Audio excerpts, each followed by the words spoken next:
ओम श्री परमात्मने नमः।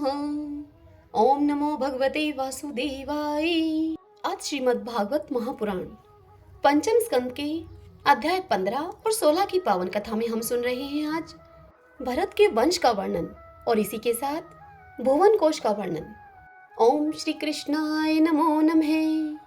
श्री शुकदेव जी राजा परीक्षित से कहते हैं कि हे राजन, भरत जी का पुत्र सुमति था, यह पहले कहा जा चुका है।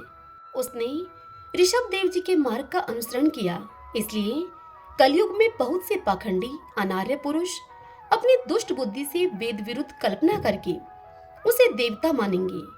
उसकी पत्नी वृद्धसेना से देवताजित नाम पुत्र हुआ।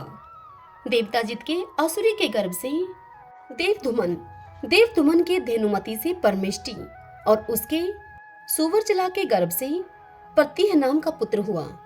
इसने अन्य पुरुषों को आत्मविद्या का उपदेश देकर स्वयं शुद्ध चित होकर परम पुरुष श्री नारायण का साक्षात अनुभव किया था। प्रत्यह की भार्या सुवर्चला के गर्भ से प्रतिहर्ता, प्रस्तोता और उद्गाता नाम के 3 पुत्र हुए। ये यज्ञादि कर्मों में बहुत निपुण थे। इनमें प्रतिहर्ता की भार्या स्तुति थी। उसके गर्भ से अज और भूमा नाम के 2 पुत्र हुए। भूमा के ऋषि कुल्या से उद्गीत हुआ। उस उद्गीत के देवकुल्या से प्रस्ताव और प्रस्ताव के नियुत्सा के गर्भ से विभु नामक पुत्र हुआ। विभु के रति के उदर से प्रथुसेन के आकुति से नक्त और नक्त के द्रुति के गर्भ से उदार कीर्ति राज ऋषिवर गय का जन्म हुआ। ये जगत की रक्षा के लिए सतव गुण को स्वीकार करने वाले साक्षात भगवान विष्णु के अंश माने जाते थे। संयम आदि अनेकों गुणों के कारण इनकी महापुरुषों में गणना की जाती है। महाराज गय ने प्रजा के पालन पोषण, रंजन, लाड़ चाव और शासन आदि करके तथा तरह तरह के यज्ञों का अनुष्ठान करके निष्काम भाव से केवल भगवत प्रीति के लिए अपने धर्मों का आचरण किया। इससे उनके सभी कर्म सर्वश्रेष्ठ परम पुरुष परमात्मा श्री हरि के अर्पित होकर परमार्थ रूप बन गए थे। इससे तथा ब्रह्मवेता महापुरुषों के चरणों की सेवा से उन्हें भक्ति योग की प्राप्ति हुई। तब निरंतर भगवत चिंतन करके उन्होंने अपना चित्त शुद्ध किया और देह आदि अनात्म वस्तुओं से अहम भाव हटाकर वे अपने आत्मा को ब्रह्मारूप अनुभव करने लगे। यह सब होने पर भी वे निरअभिमानी होकर पृथ्वी का पालन करते रहे। हे परीक्षित, प्राचीन इतिहास को जानने वाले महात्माओं ने राज ऋषि गय के विषय में यह गाथा कही है। आहो, अपने कर्मों से महाराज गय की बराबरी और कौन राजा कर सकता है। वे साक्षात भगवान की कला ही थी। उन्हें छोड़कर और कौन इस प्रकार यज्ञों का विधिवत अनुष्ठान करने वाला, मनस्वी, बहुज्ञ, धर्म की रक्षा करने वाला, लक्ष्मी का प्रिय पात्र, साधु समाज का शिरोमणि और सत्पुरुषों का सच्चा सेवक हो सकता है।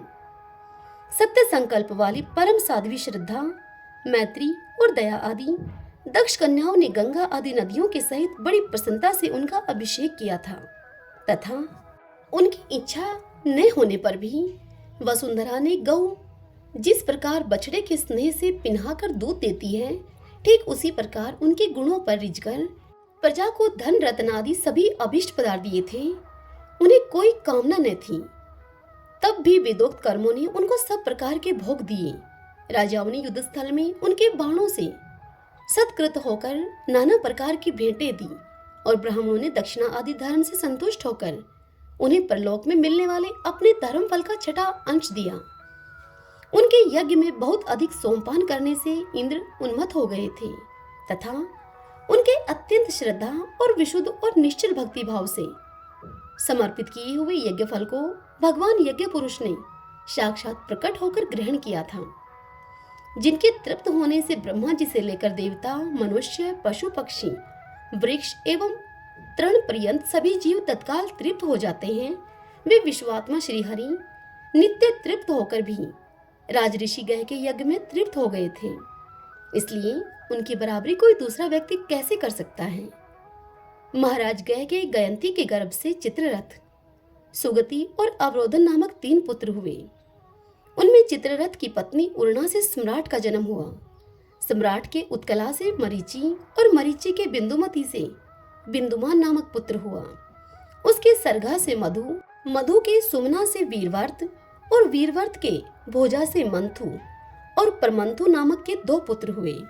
उनमें से मंथु के सत्या के गर्भ से भौवन, भौवन के दुष्णा के उदर से त्वष्टा और त्वष्टा के विरोचना से विरज और विरज के विशुचि नाम की भार्या से सत्यजीत आदि 100 पुत्र और एक कन्या का जन्म हुआ।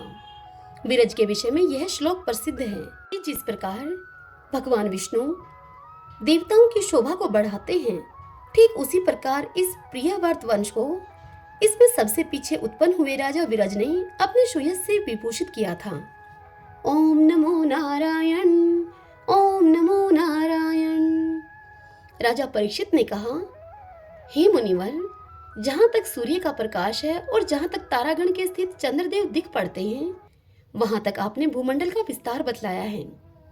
उसमें भी आपने बतलाया कि महाराज प्रियव्रत के रथ के पहियों की 7 लीकों से 7 समुद्र बन गए थे, जिनके कारण इस भूमंडल में 7 द्वीपों का विभाग हुआ। अतः हे भगवान, अब मैं इन सब का परिमाण और लक्षणों के सहित पूरा विवरण जानना चाहता हूँ, क्योंकि जो मन भगवान के इस गुणमय स्थूल विग्रह में लग सकता है, उसी का उनके वासुदेव संज्ञक स्वयं प्रकाश निर्गुण ब्रह्मा रूप सूक्ष्मतम स्वरूप में भी लगना संभव है। अतः हे गुरुवर, इस विषय का विशद रूप से वर्णन करने की आप कृपा कीजिए। यह सुनकर श्री शुकदेव जी परीक्षित से बोले कि महाराज, भगवान की माया के गुणों का इतना विस्तार है कि यदि कोई पुरुष देवताओं के समान आयु पाले तो भी मन या वाणी से इसका अंत नहीं पा सकता। इसलिए हम नाम, रूप, परिमाण और लक्षणों के द्वारा मुख्य मुख्य बातों को लेकर ही इस भूमंडल की विशेषताओं का वर्णन करेंगे। यह जम्बूद्वीप जिसमें कि हम रहते हैं, भूमंडल रूप कमल के कोश स्थानीय जो 7 द्वीप हैं, उनमें सबसे भीतर का कोश है। इसका विस्तार 1 लाख योजन है और यह कमल पत्र के समान गोलाकार है। इसमें 9-9 हजार योजन विस्तार वाले 9 वर्ष हैं, जो इनकी सीमाओं का विभाग करने वाले 8 पर्वतों से बटे हुए हैं। इनके बीचों बीच इलावर्त नाम का 10वां वर्ष है, जिसके मध्य में कुल पर्वतों का राजा मेरु पर्वत है। वह मानो भूमंडल रूप कमल की कर्णिका ही है। वह ऊपर से नीचे तक सारा का सारा स्वर्णमय है और 1 लाख योजन ऊंचा है। उसका विस्तार शिखर पर 32,000 और तलहटी में 16,000 योजन है तथा 16,000 योजन ही वह भूमि के भीतर घुसा हुआ है, अर्थात भूमि के बाहर उसकी ऊंचाई 84 योजन है। इलावर्त वर्ष के उत्तर में कर्मशः, नील, श्वेत और श्रृंगवान नाम के 3 पर्वत हैं, जो रम्यक, हिरण्मय और कुरु नाम के वर्षों की सीमा बांधते हैं। वे पूर्व से पश्चिम तक खारे पानी के समुद्र तक फैले हुए हैं। उनमें से प्रत्येक की चौड़ाई 2000 योजन है तथा लंबाई में पहले की अपेक्षा पिछला कर्मशः दशमांश से कुछ अधिक है। चौड़ाई और ऊंचाई तो सभी की समान है। इस प्रकार इलावर्त के दक्षिण की ओर एक के बाद एक निषद, हेमकूट और हिमालय नाम के 3 पर्वत हैं। नीलादि पर्वतों के समान ये भी पूर्व पश्चिम की ओर तक फैले हुए हैं। ये 10-10 हजार योजन ऊंचे हैं। इनसे कर्मशः हरिवर्ष, किमपुरुष और भारतवर्ष की सीमाओं का विभाग होता है।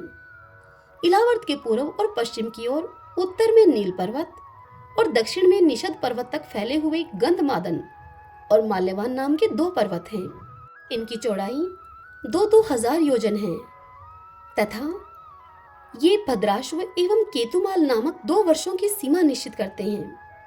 इनके सिवा मंदर, मेरु मंदर, सुपार्श्व और कुमुद ये 4 10-10 हजार योजन ऊंचे और उतने ही चौड़े पर्वत मेरु पर्वत की आधारभूता थुनियों के समान बने हुए हैं।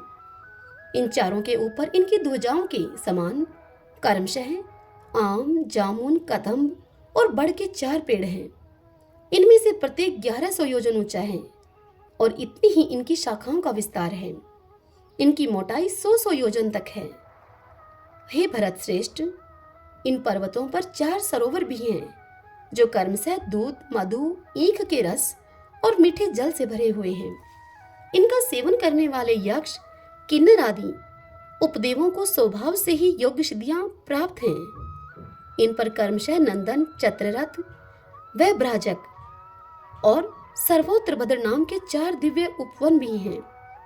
इनमें प्रधान प्रधान देवगण अनेकों सुरसुंदरियों के नायक बनकर साथ साथ उनके विहार करते हैं। उस समय गंधर्व आदि उपदेवगण इनकी महिमा का बखान किया करते हैं।